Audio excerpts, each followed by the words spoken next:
Hello everyone, we are group 3 from class 18 in 19. Our group has 3 members, Vũ Mai Phương, Nguyễn Thị Linh, and me, Hoàng Thị Thanh Trang. Today we will talk about storytelling. So now let's go with the very first part about the introduction about the main contents that we will present today. So specifically, we could talk about the practices in storytelling. The first part is the practice in news story, and I am in charge of this. The second part in adverts, brand narratives, and Ling will talk about this. And the last part in social media, Phương will present about this. So now let's begin with the very first part in news story. So different newspapers tell the same story in different ways. News story almost have a particular political orientation or slant, and there are ways to reveal and analyze agendas of news stories based on the lexico-grammatical resources such as transitivity, nominalization, evaluation, and naming practice. So now we could go with the very first one, transitivity. So what is transitivity? Well, transitivity introduces different participants and link them together with different kinds of processes. Transitivity makes a distinction between two participant roles, the agent and the patient. The agent in a sentence is a person or entity that performs the action expressed by the verb, and the patient, a person or entity at the receiving end of the action. And we have the traditional form of English sentence, an active and passive sentence. An active sentence, we have the agent placed in the subject position and the patient occurs in the object position. A passive sentence where the agent is in the subject position puts more emphasis, and especially when the agent is let out through what is called agentless participation, because it hides the performer of the action. So to help you understand more about this, we will look at the very first example, the story of George Floyd. You may know him about the case of George Floyd, a black man when he was in the police custody were arrested and the policeman kneed on his neck and he died then. So what is about the story? I take the title, the headline from the ABC News. We have the active sentence. George Floyd died while in police custody in May 25th. So this is the active sentence, and we see that when you look at this, because it's the active form, so the performer of the action is George Floyd. So when we look at this sentence, we do not question like who killed him or something like that. And this is just about the death of George Floyd. But with the sentence number 2, a passive sentence, how George Floyd was killed. So when we look at this, I take this from New York Times. So when we look at the sentence, we know that he was killed. His death was caused by external factors, and this is something special. Maybe we will question like why was he killed or by whom, something like that. But this sentence again is this agentless activation. It hides the agents, because when we look at this, we question like why was he killed or something like that, because it lacks the agent. So we see the use of transitivity makes the sentences have different connotations. So when we just look through the sentences without going deeper into the story, maybe we will have different understandings about an event. And we look at the second one technique, which is nominalization. So nominalization is a kind of texture condensation which involves a process. It's transformed into a noun or noun phrase so that the process becomes a thing. So it gives a new story, an archaeological slant, and the narrativized processing, which hides details, especially the details that cause actions. And it do reflects readers' attention from the action itself and from asking critical questions like, why was that? So I take the example from the story of George Floyd.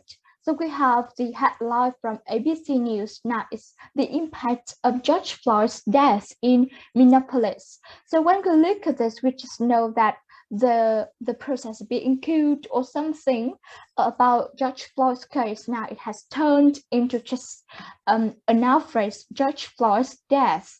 So the nominalization has turned the event into just one thing, and it's not clear to see the agents or the cause for this. That's about the second technique. Now we look at the number 3, evaluation. So evaluation refers to the lexicon grammatical choices that can be used to express an opinion, attitude about things, people, and events, and it used to evaluate whether they are good or bad, important or unimportant. And evaluation employs a range of evaluated choices to tell the story in the way that the newspapers, the articles, the media want it to be understood. So we have the adjectives, verbs, nouns, noun phrase, can all be used to describe and evaluate people, action, and events. To have you understand more about evaluation, I take the example of the story of Xi'an lockdown during the COVID outbreak in December 2021. So we will look, because this is a case in China, I will take the examples of different outlooks from Western newspapers and Chinese newspaper. So the Sun has described the lockdown as something like Chinese residents starving, as was strictest zero COVID lockdown. So when we look at the word starving, it describes the experience of Chinese residents, and also like use the superlative form like was strictest zero COVID. It is somehow negative when we look at this, and it's kind of like overwhelmed by the experience of the residents, and they use the pessimistic words and strong adjectives to describe. With the next one, China ranks at brutal zero COVID lockdown, and now they use the adjective brutal to describe lockdowns. It makes reader think of something which is inhuman, or it is something which is very negative on the experience of people in China. Another is from BBC, and BBC, we look at the title of this, is like the messy cost of China COVID lockdown playbook instead of the strategy.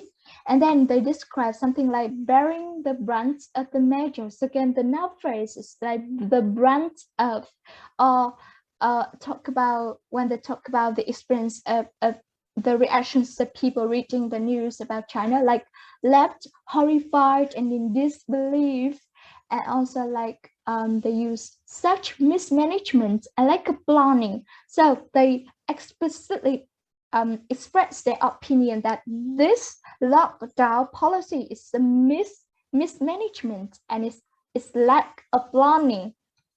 And then they also conclude something like it's just like the policy exact a messy and harsh human cost. With the use of against strong adjectives or verbs and negative words, we can see that the Western newspapers, they opposed to the Chinese lockdown, and also questions the effectiveness of this policy. So next one, we can look at how Chinese newspaper describe their lockdown policy. First one, we look at the Global Times. So at the first part of the article, as I have read, it also mentioned some limitations of the policy. But then at the end, they emphasized that the situation now has stabilized or streamlined. So they use positive verbs now and to describe that the situation is better now. And then at the end, they want to mention that all the purpose of this policy is that the strict measures aim to protect the public. So these are the ways that they use to describe and evaluate that the lockdown, it is effective, it is sensible. Next one from China Daily, Xi'an imposes lockdown and implements closed management. What is special here is that they do not mention something like the harsh lockdown, the brutal lockdown. It's just a closed management. And then also like this dynamic zero policy. So again, this is not something mismanagement. It's a dynamic policy and a strategy. It's not a lack of planning, but it's a strategy. And then locals have highly embraced. So people are not in disbelief or horrified, but they highly embraced. So we can see some kind of like the lockdown here is prospective, is a sensible practice policy amid the COVID-19 outbreak.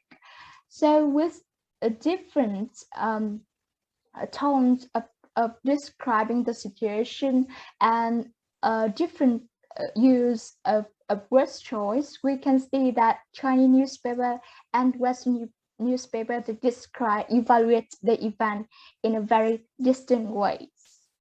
So the last part I want to talk about in the news story practice is naming practice.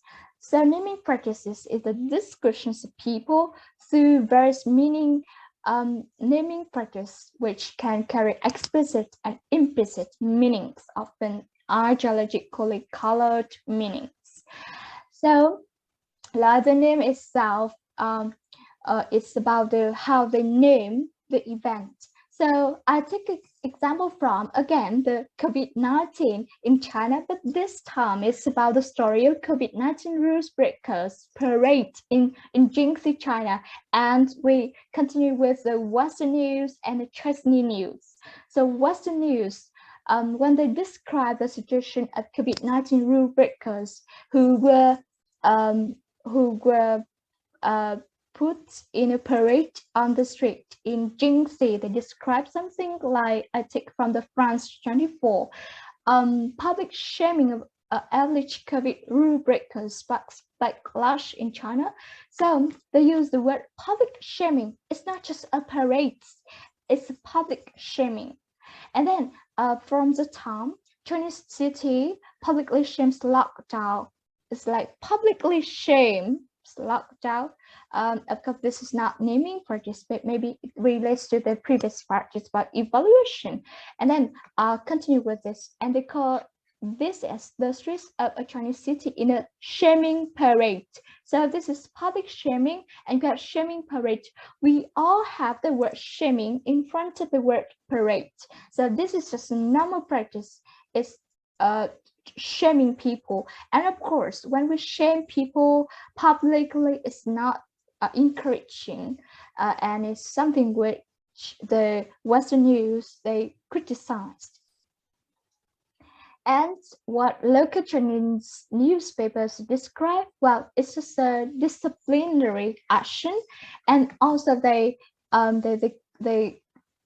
just call the practice as the policy as disciplinary action, and it's just a normal practice of the authority because it has this one they mentioned this newspaper from Jingxi, they mentioned like the illegal crimes have been effectively deterred or prevention rules has been enhanced. So this is a disciplinary action. Again, it's not the public shaming or shaming practice or something like that. So when they describe as disciplinary action, they just depend about their actions and give justice about what they have done.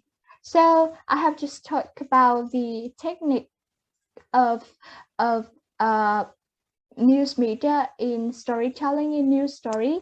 So we can see that with different kinds of techniques, one story when it's retold by different news media, it has different connotations. So when we read the news in the articles in the news media platform, it's very diverse, and it tells us something about the ideology, and what behind the story is the ideology of the news.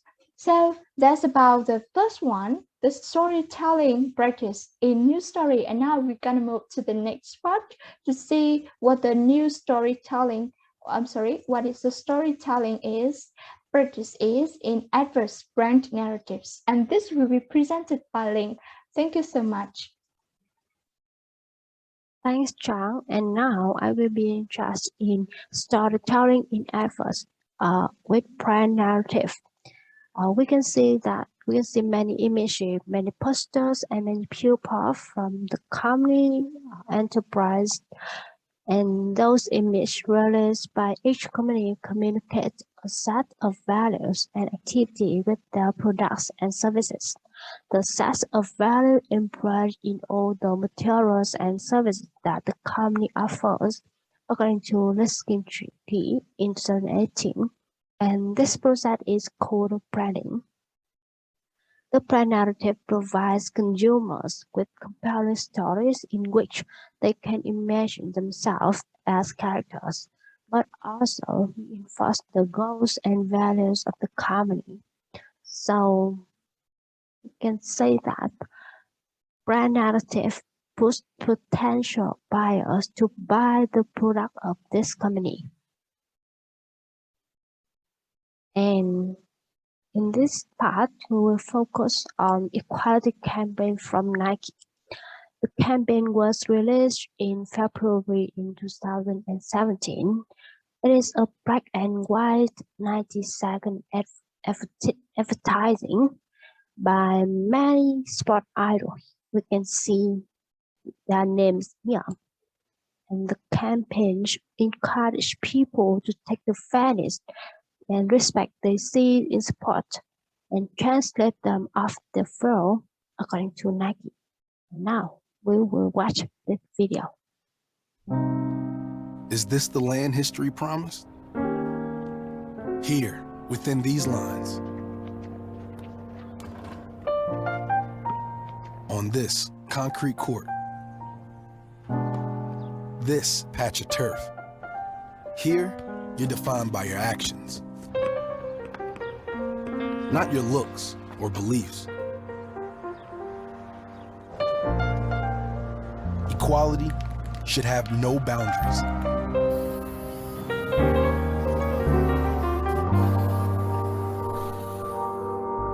The bonds we find here should run past these lines.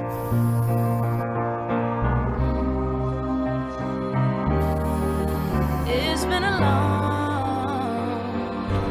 long time coming. Opportunity should not discriminate. The ball should bounce the same for everyone. Change gonna come. Worth should outshine color. Oh, yes. If we can be equals here, We can be equals everywhere. Change gonna come. Oh, yes, it will. Okay, and this is video about the equality campaigns from Nike. Yeah, and we can see that in the video, the actor Michael B. Jordan provides the voice-over. He says, opportunity does not discriminate. The ball should bounce the same for everyone. Worth should outshine color. If we can be equals here, we can be equals everywhere. And it ends with the tagline equality. Equality has no boundaries. So we can say that Nike believes in respect and equality, and that these values are worth standing up for and supporting. It is the quotation from the brand that the representative said in a blog. Yeah, and now we move to the analysis about this video of Nike equality campaigns. The first one here is targeted audience, and we can see clearly the message conveyed by the video. People are able to take respect, justice, and fairness and use it anywhere outside the field of sports. And the appearance of a basketball star, LeBron James, a famous tennis player, Serena Williams, and a professional soccer player, Megan Rapinoe, make the audience accept each word spoken as a new motto that has to be followed by the public. And those people who don't know the sport idol above are welcome to indulge sincere words and strong statements in the video. And the second analysis about this video is communication objective. And this video underlines that the state may have different forms, and people are welcome to develop their opinions in the most suitable ways. And the video also educates people and stimulates them to appreciate equality and empowerment of all people, no matter where people are, in class or listen to a speech on the street. At the last, this video aims to giving equal opportunity for everyone. The last, we should look at the creativity of this video. This video is black and white with a number of people demonstrating their skills and sharing an idea of equality. And therefore, it unites all of them, regardless of their goals, their backgrounds, and a complex list of the events and a number of people who want to create a lie, not in order to divide people, but to unite them together. Yeah, so in conclusion, it is enough to use one word and make people believe in its power and worth. And in this video, this word is equality. The company is a force for positive social change, offering something more to today's athletes than just a pair of sneakers or branded workout gear. And the campaigns also invite people to become a part of a collective movement by wearing Nike products, or at the very least, engaging on social media together, such as sharing one of the brand's always inspiring video. Yeah, and in the video of Nike, equality is the keyword, and people use keyword to spread to others. Yeah, and from then, people are more interested in Nike, and maybe pay more attention to the Nike products, such as clothes and sneakers. Yeah, and okay, and that is all about the storytelling in adverb, and we'll focus. I have focused on brand narrative, and yeah, specifically equality campaign from Nike. And now we will move to another part by Phương. Thank you, Linh, for presenting about story in adverb. I'm Mai Phương, and I'm going to be in charge of part 3 about story on social media. Well, digital environment is a new environment that creates a new form of narrative interaction, which allow user not only sharing their story, but also contributing and evaluating other story. To see the differences of narrative on social medias and other kind of story, let's take a look at the framework of Orchard Park about 5 dimensions of narrative. So you can see on the slide that there's a 5 dimensions. So the first one is tellership. So we check whether a story is told by a single teller or multiple teller. The second is tellability. It's about the value of a story. It's highly worth telling or seemingly irrelevant. The third one is embeddedness. It's about the extent to which a story can be detached from or embedded in its context. The fourth is linearity. It's the structural quality of a story as closed, temporal sequence, or open-ended and multi-liners. In this dimension, I also want to refer to time, places, and the people in the story. The last one is about moral stand. We will look at the narrative attitudes and evaluation of reported events, which may be certain or fluctuating. Now, to compare between narrative on social medias and the canonical narrative, I have a table that's comparing its features for you. So, first one, we will talk about tellability. In the canonical narrative, it will only one teller, but on the story, on social medias, we will have many tellers, or we will have co-tellership, which is about the commenter on the post. And the second point is about the event. On canonical narrative, we will have a highly tellable event. We will have the result, evaluation, the abstract, the opening of the story.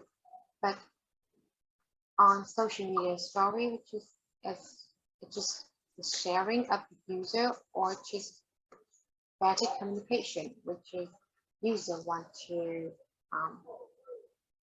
our user want to maintain the relationship with other people.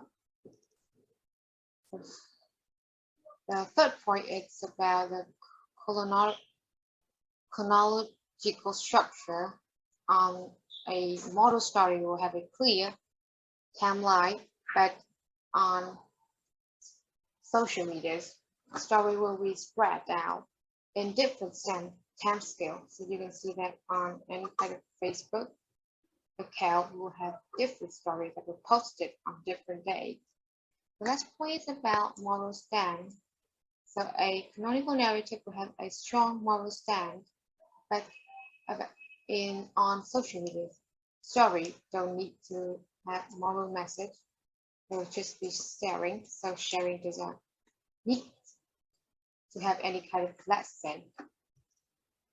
So to clearly understand this table, I will give you an example.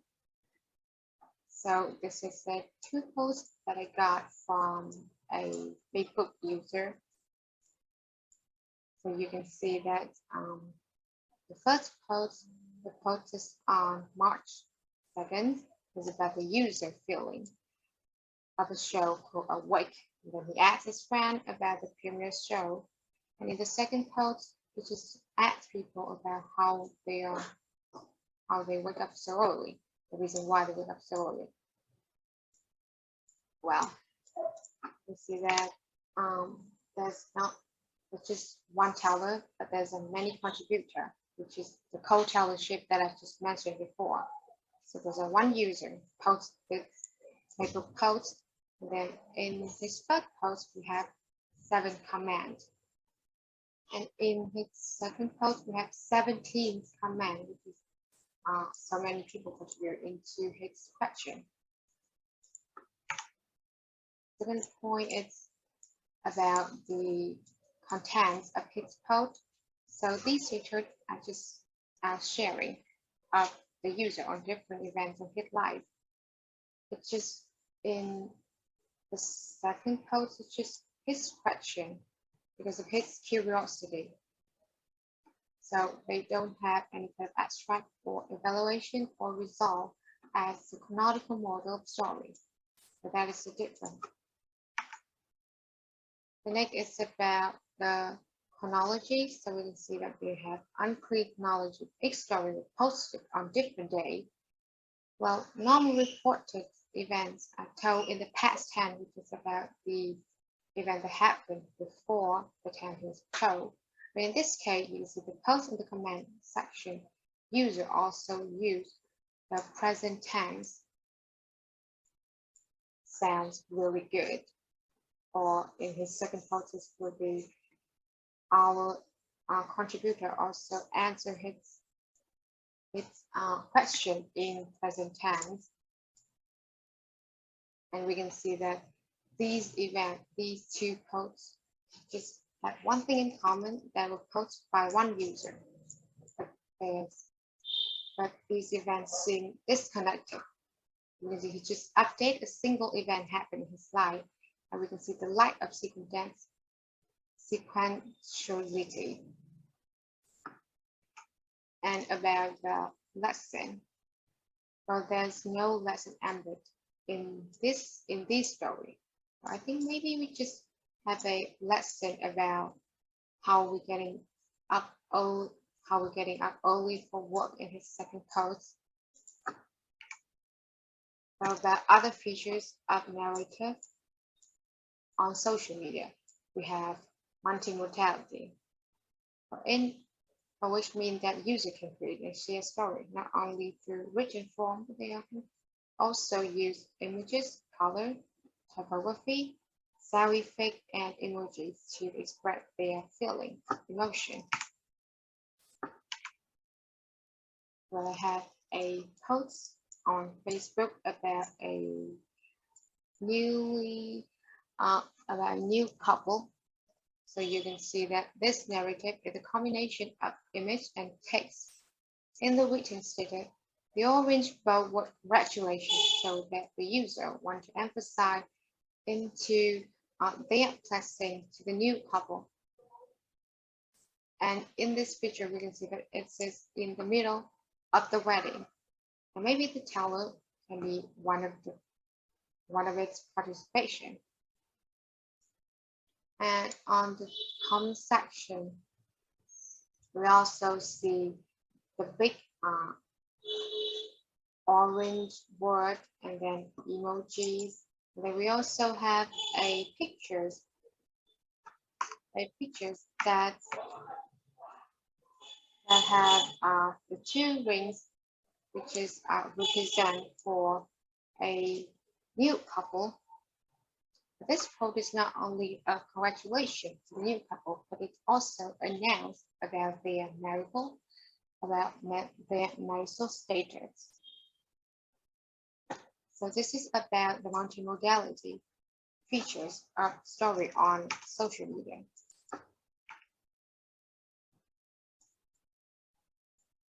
Well, the next features is anonymity, which means that user can offer channel to share the story without recognition.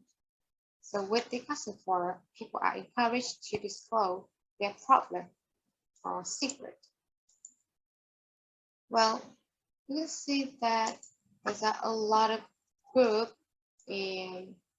on Facebook or Twitter that will call confession. And in the groups, people can tell the story while they can hide their identity, and then they can have advice from other followers. So just like the HBCU confession. So this is a confession of a university where students can post their problem at school and then ask for advice from others. They ask for the experience from their senior. And about this second group, confession secrets. So this is a group of dark family secrets. So you can tell everything about your family and ask for others' advice. Well, we have just going through 3 types of stories. So we can see that the diversity of storytelling practice. For each type of narrative have different versions, platform, and practice.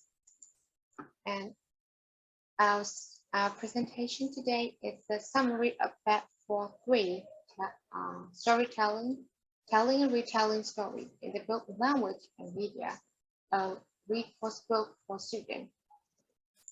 Before ending our video, we have a discussion question for you. When you read story, at what extent you are influenced and trust the story? Well, this question will be pinned in the comment section. So please answer our question in the comment below. And we will also answer all the questions you give us in the comment. Well, thank you for your listening, and please give us a thumbs up if you're interested in our story today.